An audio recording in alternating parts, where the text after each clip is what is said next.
Welcome to the Fear and Greed Business News Afternoon Report for Wednesday, the 8th of May, 2024. I'm Sean Aylmer. Every afternoon, we've got the 5 stories that happened today that you need to know about. Story number 1, the S&P ASX 200 closed up just a touch today to 7,805 points. Not too bad, considering the 1.4% surge yesterday. Industrials and tech stocks did best, while the consumer discretionary index was the weakest. Really, it was a bit of a lacklustre day. Among the large caps, ANZ jumped after its underperformance yesterday. Santos was also up more than 1%. Worst of the large caps was Rio Tinto, which dropped 1.2%. In corporate news, Singapore's Olam Group has lifted its takeover offer for Namoi Cotton for the second time in less than a week as it battles for control with Louis Dreyfus. Olam said it is willing to pay 70 cents a share for Namoi, trumping a revised offer of 67 cents a share lobbied by Louis Dreyfus just 24 hours earlier. Now, the Olam offer is conditional on securing at least 50.1% of Namoi's stock. Louis Dreyfus has a 17% or near 17% blocking stake. Therefore, Namoi just wants 50.1%. And real estate portal Domain says group revenue jumped 17% in the March quarter and flagged higher operating margins this year. Investors weren't impressed and Domain's share price fell nearly 4%. Story number 2, Prime Minister Anthony Albanese today said China has admitted the Australian helicopter it fired flares in front of was in international waters. Australia has protested to Beijing that a Chinese fighter jet endangered an Australian Navy helicopter over the weekend with flares over international waters. Mr. Albanese said wording used by Chinese authorities in communication with Australia, particularly by saying that the Chinese fighters were near Chinese airspace, is confirmation that the Australian Defence Force personnel were both in international waters and in international airspace and were undertaking work on behalf of the international community enforcing UN sanctions against North Korea.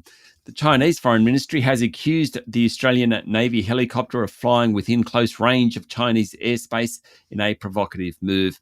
Story number 3, property sector leader Goodman Group has upgraded its earnings guidance for the second time this financial year, even though it said global demand for warehouse space is weakening in some markets like China.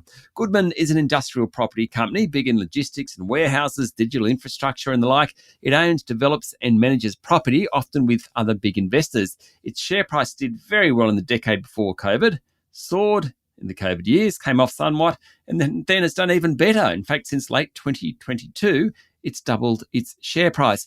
Goodman manages many sites and has lifted its assets under management above $80 billion. It's still seeing rental growth and warehouse demand, but what investors like is its $50 billion push into data centres, which is benefiting from the growth of AI learning and cloud computing.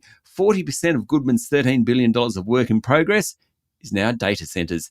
Chief Executive Officer Greg Goodman said China is weak due to overinvestment, but the company has enough going on to stay pretty busy for the next 5 years or so.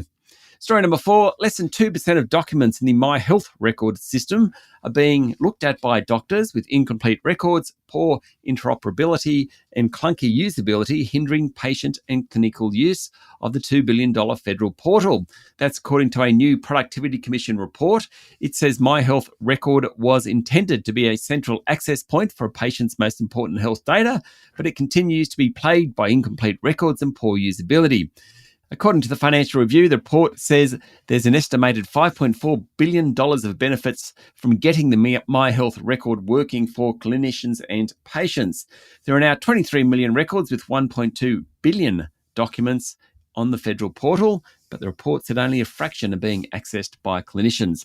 And story number 5, the federal government will spend $566 million over the next 10 years to map Australian resources, both onshore and offshore.